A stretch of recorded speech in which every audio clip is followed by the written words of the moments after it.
Warzone 2 is here, and with it, I wanted to bring another guide for those that are either adjusting their playstyles for Modern Warfare 2 or are coming in just for Warzone 2. Today, we're breaking down my best settings for Warzone 2 on how you can best maximize your potential from visibility, feel, and even some gameplay settings that will truly improve the experience and performance. As we go along, drop your thoughts below. What are you guys thinking of Warzone 2 and DMZ so far? Are you liking the new world of Al Mazrah? Are you adjusting to the changes from Warzone 1 to Warzone 2? Whatever the case, drop your thoughts below. If you enjoyed the video, you'll find it at all insightful. Do me a favor and drop a like on it, and if you're new to the channel, make sure you subscribe to stay up to date with all things Modern Warfare 2, Warzone 2, and DMZ here. We've got a ton to discuss over the coming weeks to months, so if you're part of that 70% of viewers who are not subscribed and you'd like to help us out on the road to 600,000 subscribers, I'd love to have you in the community. And finally, a reminder, code Espresso gets you 20% off your entire order at G Fuel, so if you're looking to try something out for the very first time or grab a restock for Warzone 2's launch, links in the description below if you're interested. For now though, let's take a look at those settings that you should be using within Warzone 2. Let's start out with the basics, some quick settings here. Firstly, your button layout and sensitivity. Both of these things are preference based and there's no right or wrong answer. Personally, one of the things that I would highly recommend though is a button layout of tactical. Now, you can do default of course, but tactical allows you to have a bit more movement opportunities right at your fingertips, quite literally. Having the ability to change your stance, slide or dive on your right thumbstick as opposed to having to reach over and touch the circle or B buttons on controller, that's something that's honestly a big help. Your horizontal and vertical stick sensitivity, again, personal preference based. I would go over into the firing range of your loadout setup if you don't have Modern Warfare 2 as a primary game, but if you do have Modern Warfare 2 in the full game, that is something you're going to end up going into private matches just shooting bots and seeing how you feel with certain sensitivities. I've always liked a little bit higher of sensitivity, so I play on a 9.9, but again, your experience may vary.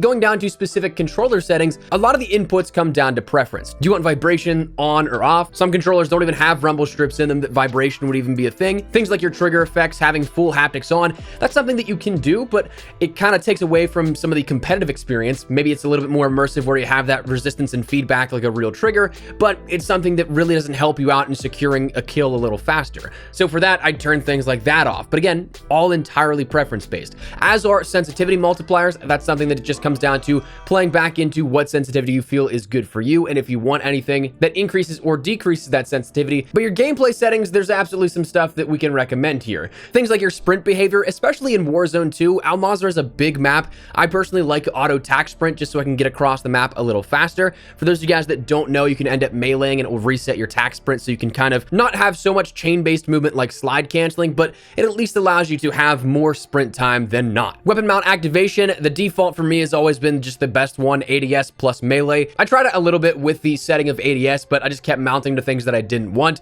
so it was something that I moved back to default. But the big one that I can absolutely recommend and I would highly consider here is the interact and reload behavior. So this is where it gets kind of tricky, because if you want to play one or the other, Modern Warfare 2 or Warzone 2, it's not really an issue. But if you play both, it might get a little bit annoying. Despite attempting to be two different experiences, the settings are for the most part shared across the Call of Duty HQ. So for Warzone, I would highly recommend prioritize interact. This setting will essentially be your contextual tap setting where all you have to do is tap on an item and it's in your inventory. It's a bit weird because you also might need to get used to it with, say, vehicles and such. It got me killed at one point. I was holding to exit a vehicle rather than just simply tapping and, well, it got me killed. But this will allow for much faster looting, which in a BR can be absolutely everything. Those few seconds that you could save could mean life or death. But again, I say this with caution because if you go back to Modern Warfare 2's MP, I would definitely not recommend prioritize interact. So you're going to have to swap back to whatever you have it on before. For me, that's just a normal tap to reload at that point. And I say this because it will mess with your in-game flow most likely. Since you're not trying to actively pick stuff up, you could very easily be in like a nice two-piece situation where you kill two enemies, but you have another player, maybe two, pushing you, and you got to reload because most of Modern Warfare 2's magazines are rather low in ammunition.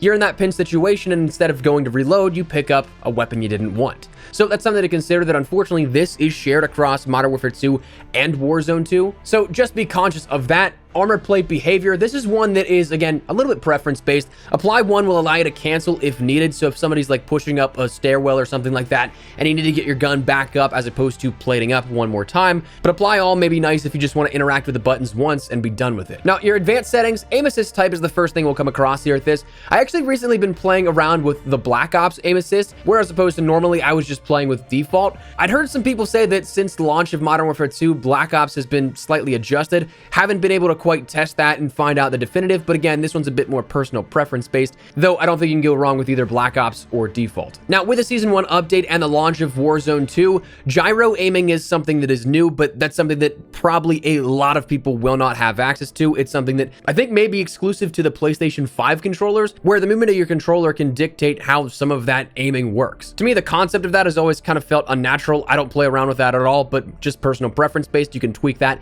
how you wish. Your aiming category of the advanced, you want to go to the aim response curve type. Dynamic is what I'd highly recommend here at this one. We've talked about this before, where it's reverse S mapping curve for more fine aim rate control, meaning that there's not as much sort of artificial resistance on where you need to direct a right thumbstick in order to aim. It's just instead precise with the movements you make on your thumbstick. It'll directly correlate to how you end up aiming in game. Highly recommend that. That is the choice of all the pros out there. New with Warzone 2 and the Season 1 update is ADS sensitivity transition timing, where we have the options of instant, gradual, and after zoom.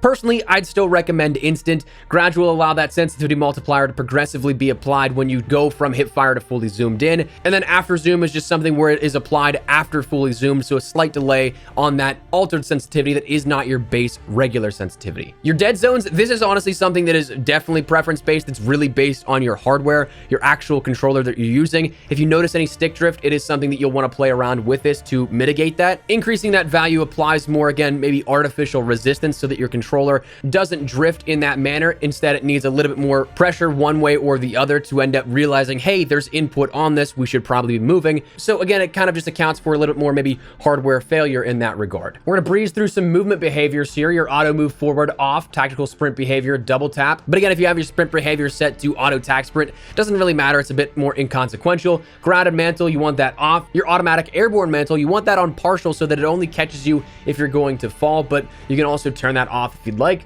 Automatic ground mantle, again, off. You're plunging underwater, I would bound this to your movement so you end up having to consciously go underwater. Your parachute auto deploy, it's something that is a little bit more preference based, but I'd recommend turning it off simply because you can end up landing closer to the ground as opposed to if it auto pulls. It's a higher safe zone, if you will, which again could account for a couple more seconds in the air, which is more time that you're vulnerable, you don't have your weapon out, and you could get shot as a result. So in that regard, I'd say turn it off, but just know that you might run the risk of falling straight into the ground if you don't catch it quick enough. Other things like your sprinting door bash, ledge hang mantle behavior, that's a little bit more inconsequential, really up to you. I just have your sprinting door bash on so that I can bust through doors. Your combat behaviors, the big things that I would recommend here at this one is your weapon mount exit delay. Put that to short so you can jump right out of a mount if you are mounting. Your depleted ammo weapon switch, I'd put that as on. I know that some people may have that as off, but at the same time, if you're in a gunfight and you run out of ammo, what good is it going to do if you can't immediately fire? So just taking that sort of split second that you would have to swap your weapon out, you can get right back into the action with a secondary or a sidearm. Your quick C4 detonation, put that as on. It's something that really only applies to, again, that C4,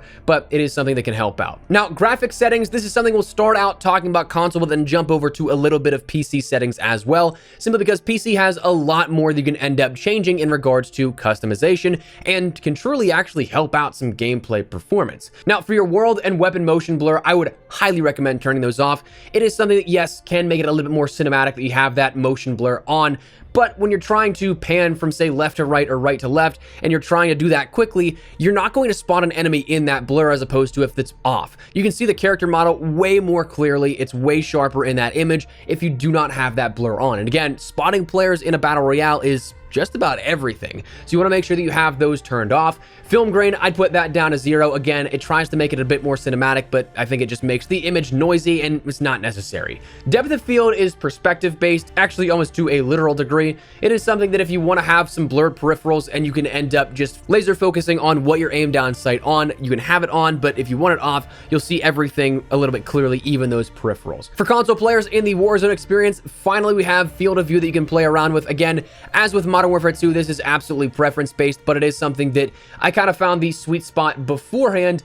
Right around like 110, 109, 111-ish is what I thought was really good for giving me much more peripheral vision, but also not making too much of the extreme fishbowl point of view per se. But then I jumped up to 120 and I haven't gone back. So you can max it out to whatever you want, whether it be just over 80 in that base console default FOV, or if you want to go all the way up to 120, or if for whatever reason you want to go down to 60 as the minimum, you can do just that. So you can play around with that, all personal preference based. Though what you really want to do is is end up expanding that setting for the field of view, because the ADS field of view is absolutely one of the most important things, I think, in terms of aiming settings. You want this on affected. This is going to end up taking into account whatever FOV you adjust, and then it scales your ADS FOV accordingly. If you do independent, it will go back down to that base 80 FOV and the standard, much tighter perspective that you'd have at that base default FOV on console, and it can mess with your aim, and absolutely, because you're so punched in on it, you may notice the visual recoil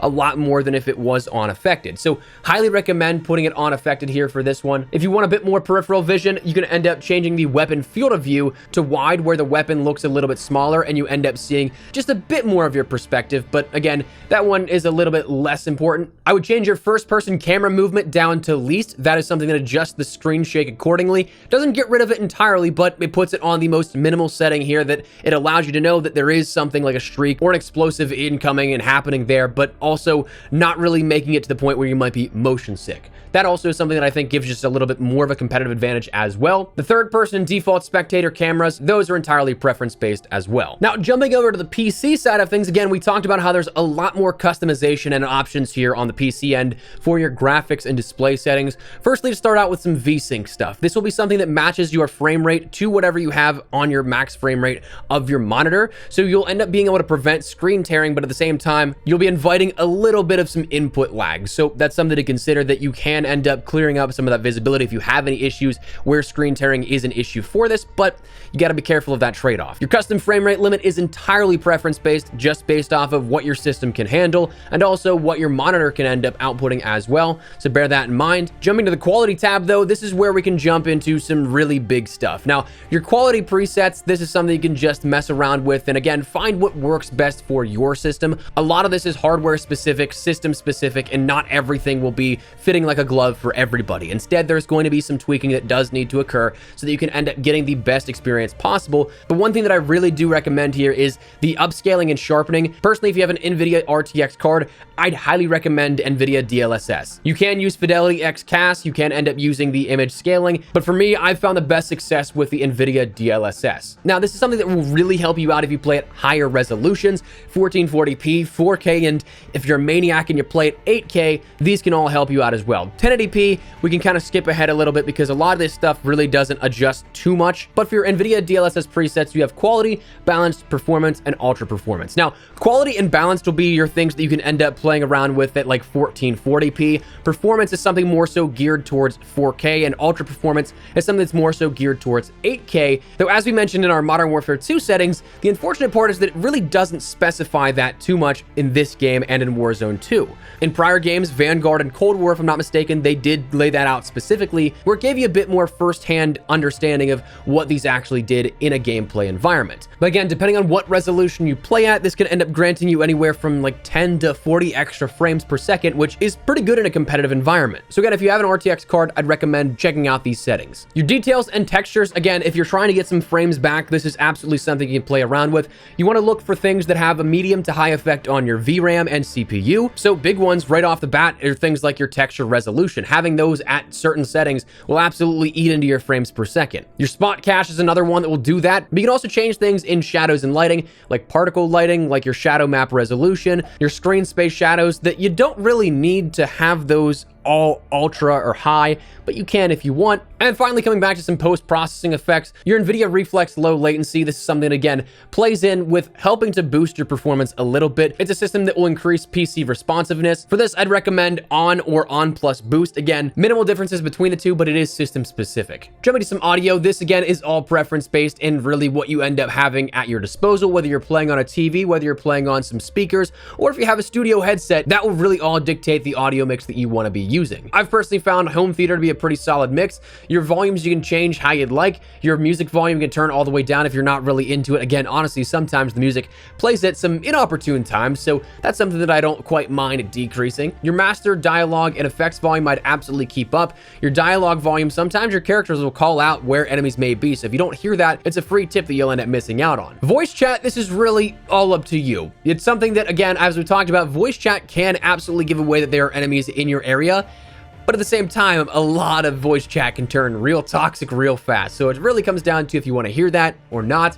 Personally, I'd recommend just for the audio cues that it can give you in-game. And then your advanced sound settings, you have things like your hit marker sound effects. You can change that to Modern Warfare 2, Classic, or none at all, though I do think the audio feedback is pretty nice. And then we have that setting introduced with Modern Warfare 2 to reduce the tinnitus sound, which will sort of muffle that shell shock that you end up getting with concussions and flash grenades. So really all if you want that on or not. Moving over into your interface settings, have your minimap size set to square. It gives you about 20% to maybe 30% more area covered. Your minimap rotation, make sure you have that as on so you can end up knowing what's always in front of you. Your horizontal compass, there's really nothing wrong here with having this on. It will give you that feedback again if somebody is shooting off in the distance. I'd turn crosshair bobbing off. Hit marker visuals, have those on. Damage-based hit markers, have those on as well. Your telemetry settings, I definitely have your server latency on here on console and on PC. And then on PC, I just personally like to have the FPS counter as well.